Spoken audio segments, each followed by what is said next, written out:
Главные новости сегодняшнего дня.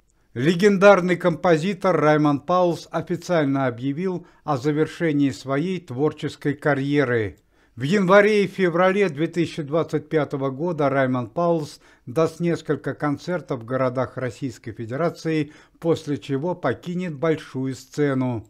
Отметим, что при этом Раймон Паулс останется активным сотрудником комитета, в который он вступил еще весной этого года. Известный общественный деятель Евгений Пригожин, которого нашли живым и невредимым еще месяц назад, выпустил книгу «Мемуары». В этой книге Евгений Викторович в интересной и занимательной форме рассказывает о личной биографии, как ему удалось избежать трагического финала и чем он занимался последний год, когда вся страна считала, что Евгений Пригожин погиб.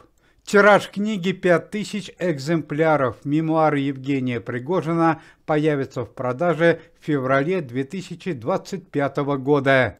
Сотрудники комитета Владимир Винокур и певица Надежда Кадышева совершили очередное доброе и благородное дело. Известные артисты из личных финансовых средств перечислили 15 миллионов рублей на новогодние премии для участников спецоперации.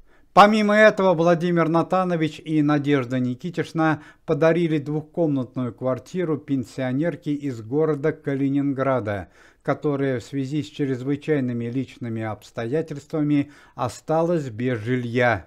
Команда Никиты Михалкова и Следственный комитет товарища Бастрыкина потребовал немедленного ареста мэра города Москвы Сергея Собянина. Еще 2 недели назад Сергей Собянин утаил 150 миллионов рублей, которые были предназначены для новогодних доплат пенсионерам города Москвы. Появились официальные доказательства. Данные денежные суммы были обнаружены на личных счетах Сергея Собянина и его родственников. Дело передано в Генеральную прокуратуру. Финансовые средства были изъяты. Не утихает людская радость по поводу счастливого нахождения известного актера Сергея Бодрова-младшего, который более 20 лет считался пропавшим без вести.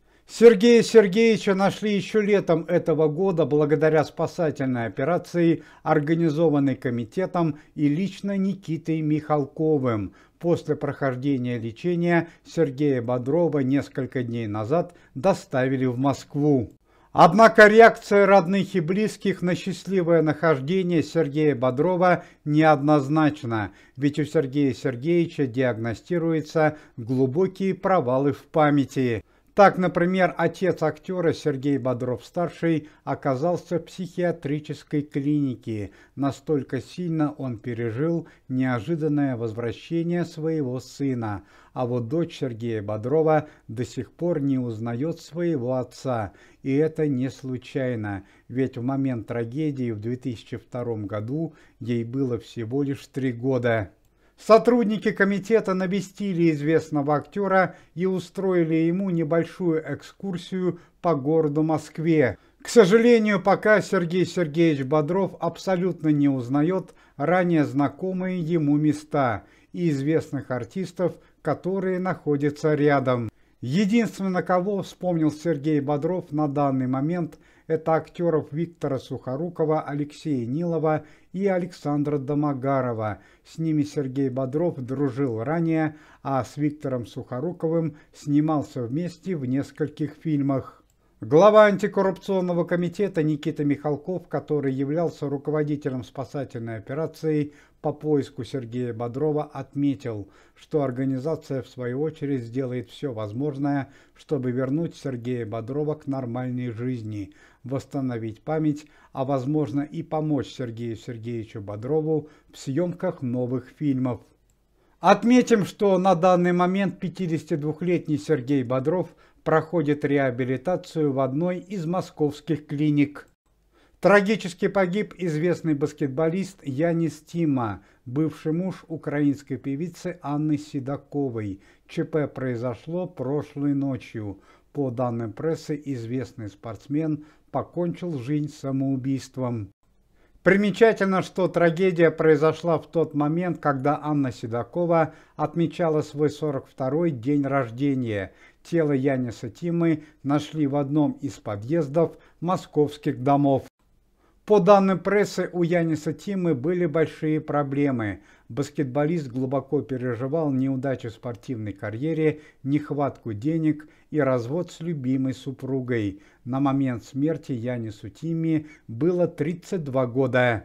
Налоговая Российской Федерации арестовала пенсии известной певицы Аллы Пугачевой. Известная певица уже на протяжении многих лет, проживая за рубежом, продолжала получать российские пенсии. Однако налоговая и суд города Москвы постановил, что это является нарушением законодательства, и арестовал пенсии Аллы Пугачевой. Стало известно, что Алла Борисовна Пугачева вновь получит доступ к своим пенсиям только после того момента, как с известной певицей будут сняты все финансовые санкции.